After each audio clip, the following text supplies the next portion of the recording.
The reign of King Henry VIII was one of intrigue, power, and scandal, marked by 6 marriages and a desperate quest for a male heir. Today, we're unraveling the riveting tale of England's infamous Tudor monarch, a king who would stop at nothing to secure his dynasty, even if it meant breaking the church, betraying his closest confidants, and condemning the women he claimed to love. Let's start at the beginning. When Henry VIII ascended to the throne in 1509, he was the very image of a promising young ruler. Charismatic, athletic, and intelligent, he seemed poised to lead England into an age of prosperity. But from the start, one worry lingered in his mind. The survival of the Tudor dynasty hinged entirely on his ability to produce a male heir. And while Catherine of Aragon, his devoted first wife, gave birth to several children, tragically only one survived, a daughter, Mary. For Henry, this was not enough. In his eyes, England needed a son to continue his bloodline and ensure stability in the future. Years passed, and as Catherine grew older, Henry's patience wore thin. His obsession intensified until he set his sights on Anne Boleyn, a brilliant and ambitious lady of the court who refused to be his mistress unless she became queen. There was just one problem. Henry's marriage to Catherine couldn't simply be dissolved.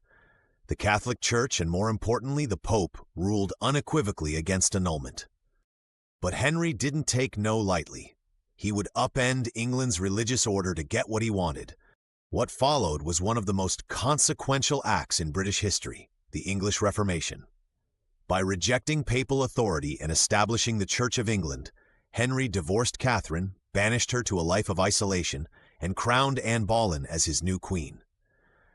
For Anne, the stakes were astronomically high. The same drive that had propelled her to royal status now bound her to a single daunting task: to produce Henry's long-awaited male heir. In 1533, Anne gave birth to her first child, not the son Henry was hoping for, but a daughter, Elizabeth. Though disappointed, Henry didn't lose faith at first. But as the years passed and Anne miscarried multiple times, the king's frustration escalated into fury. By 1536, Henry had grown cold toward Anne, accusing her of adultery, witchcraft, and treason, a bitter concoction of charges that reeked of political convenience rather than truth. Her downfall was swift, and her execution, gruesome and public, sent shockwaves throughout England. It was Anne's tragic fate to die at the hands of the man who once adored her, all because she failed to give him a son. But irony has a way of rewriting history. That daughter, Elizabeth, would grow up to become one of England's greatest monarchs, Elizabeth I, proving that Henry's obsession with a male heir was ultimately misplaced. After Anne, Henry dove headfirst into his next marriage to Jane Seymour, who seemed to embody everything the king wanted: sweetness, obedience, and the promise of fertility. In 1537, Jane gave Henry what he'd long desired, a son, Edward. But joy soon turned to sorrow. Jane passed away shortly after Edward's birth, plunging Henry into despair. Of all his wives, Jane was the only one who left Henry with fond memories, and the only one buried beside him at Windsor Castle, a gesture of his enduring respect for her. The remaining marriages were a stark contrast to Jane's brief but impactful union. Anne of Cleves, Henry's fourth wife, was politically arranged and disastrously short-lived. They married sight unseen, and when Anne arrived in England, Henry publicly declared he found her unattractive, calling her the Flanders mare. Within months, he divorced her, mercifully sparing her the grim fate of her predecessors. Anne returned to a quiet life far removed from the tumult of Henry's court. The same cannot be said for his fifth wife, Catherine Howard. Young, beautiful, and lively, Catherine charmed the aging king, but her indiscreet love affairs led to her abrupt downfall. Like Anne Boleyn, Catherine was tried for adultery and executed. Her fate was a chilling echo of Henry's earlier ruthlessness. Finally, there was his sixth and last wife, Catherine Parr.